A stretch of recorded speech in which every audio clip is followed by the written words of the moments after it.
भारत बांग्लादेश रिश्तों पर संसदीय समिति की एक रिपोर्ट सामने आई जिसमें दोनों देशों के रिश्तों को लेकर एक अहम चेतावनी दी गई।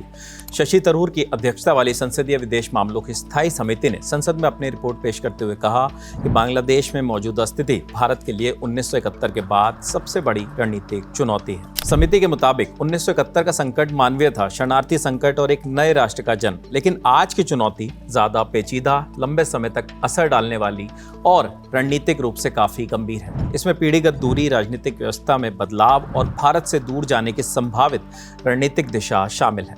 अब आपको बताते हैं कि इस रिपोर्ट के हिसाब से बांग्लादेश में क्या बदल रहा है। रिपोर्ट में कहा गया है कि अवामी लीग के प्रभुत्व में गिरावट आई है। लंबे समय तक अवामी लीग बांग्लादेश की राजनीति की सबसे ताकतवर पार्टी रही, लेकिन हाल के वर्षों में पार्टी पर सत्ता केंद्रीकरण, चुनावी प्रक्रिया को लेकर सवाल और जन असंतोष बढ़ा। इससे पार्टी की पकड़ कमजोर हुई और उसका पारंपरिक समर्थन आधार खिसकने लगा। छात्र आंदोलनों के बाद संतुलन में बदलाव। छात्रों के नेतृत्व में हुए आंदोलनों ने सरकार की वैधता और नियंत्रण को चुनौती दी। इन आंदोलनों ने न सिर्फ सड़कों पर माहौल बदला, बल्कि ये भी दिखाया कि युवा वर्ग मौजूदा राजनीतिक ढांचे से कितना असंतुष्ट है। युवा नेतृत्व वाले राष्ट्रवाद का भी उभार हुआ है।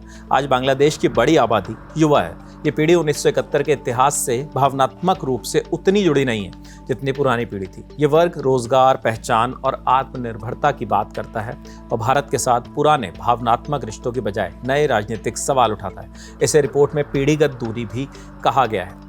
इस्लामिक ताकतों की वापसी। राजनीतिक खालीपन का फायदा उठाकर कुछ इस्लामिक संगठन फिर से सक्रिय हुए हैं। रिपोर्ट के मुताबिक ये ट्रेंड बांग्लादेश की राजनीति को और मुश्किल बनाता है और भारत की सुरक्षा की जो चिंताएं हैं उसे भी बढ़ाता हुआ दिख रहा है। चीन और पाकिस्तान का बढ़ता प्रभाव भी एक कारण है। रिपोर्ट में यह भी कहा गया है कि चीन और पाकिस्तान बांग्लादेश में आर्थिक, कूटनीतिक और रणनीतिक स्तर पर अपना प्रभाव बढ़ा रहे हैं। इससे भारत का पारंपरिक प्रभाव क्षेत्र चुनौती में पड़ सकता है। तो ये सभी वो चीजें हैं जिससे मिलकर बांग्लादेश को एक निर्णायक मोड़ पर लेकर आ गए हैं। इस समिति में विदेश सचिव ने साफ किया कि पूर्व प्रधानमंत्री शेख हसीना भारत से कोई राजनीतिक गतिविधि नहीं चला रही। भारत अपनी जमीन का इस्तेमाल किसी तीसरे देश के खिलाफ राजनीतिक गतिविधियों के लिए नहीं होने देता। भारत सरकार उन्हें कोई राजनीतिक मंच या स्पेस उपलब्ध नहीं कराती है। हालांकि इस पर विदेश मंत्रालय ने साफ किया है कि बांग्लादेश के आंतरिक राजनीतिक बदलावों से द्विपक्षीय रिश्तों को बचाने की कोशिशें लगातार भारत की ओर से जारी हैं।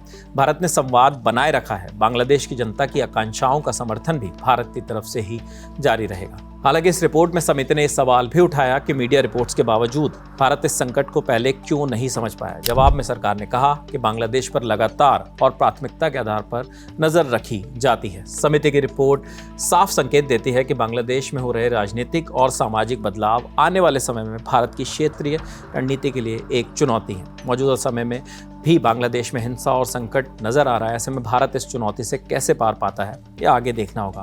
फिलहाल इस खबर में इतना ही है। इस खबर के लिए जो भी नई जानकारी सामने आएगी वो हम आप तक जरूर पहुंचाएंगे। देखते रहिए द ललन टॉप।